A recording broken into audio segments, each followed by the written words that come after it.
Happy Tuesday! Welcome back to Common Time Yoga on this lovely Common Time Tuesday. Since we've been talking about alignment the past couple of weeks, I wanted to talk a little bit about this awesome concept that has really been helpful for me when I think about my own personal alignment. If the alignment checklist that you got from alignment part 1 and part 2 is too long for you or too hard to remember, this concept is a great little thing that you can keep in your mind to help you stay aligned.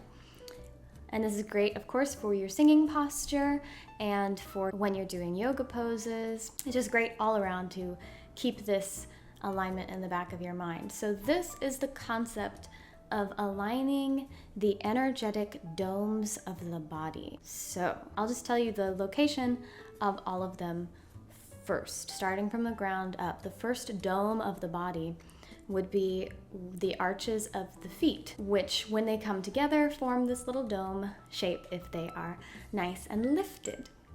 The next dome is at the perineum, which is the pelvic floor, and the dome after that is the respiratory diaphragm, which is, like I talked about in alignment part 2, I believe, this lovely dome-like muscle that already has this natural dome shape that sits, I'm motioning down here, that sits underneath your rib cage.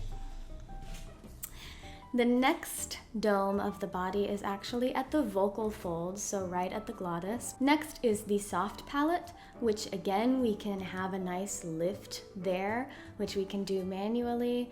And the final dome is the crown of the skull. So there are 6 domes total. The idea is that your ideal alignment will happen when you stack these domes on top of one another.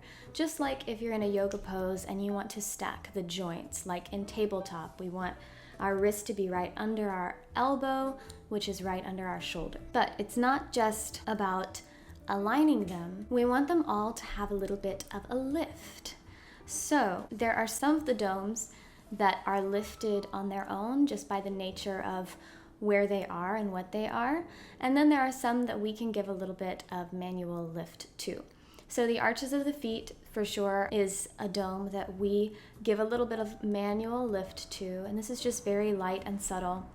The perineum, actually, when your arches are lifted and your pelvis is in a neutral position, that dome experiences a little bit of a lift on its own. The respiratory diaphragm is one that does keep that dome shape all by itself without our help. The vocal diaphragm, or the vocal folds, the glottis area, does not need manual lift.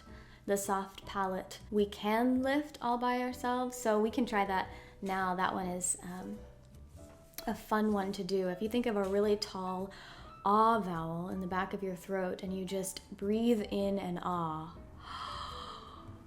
sort of like a surprised sound. That's how we get that lift in the soft palate, and you can do it with your mouth closed. You notice it automatically makes me want to kind of lift some of the features of my face. That will happen. And you may notice when you try lifting the soft palate with your mouth closed, it pulls your whole body back because that dome is coming up over the rest of the domes. It's very interesting to me how, at least in my body, when I activate one or the other, it seems to activate another along the line.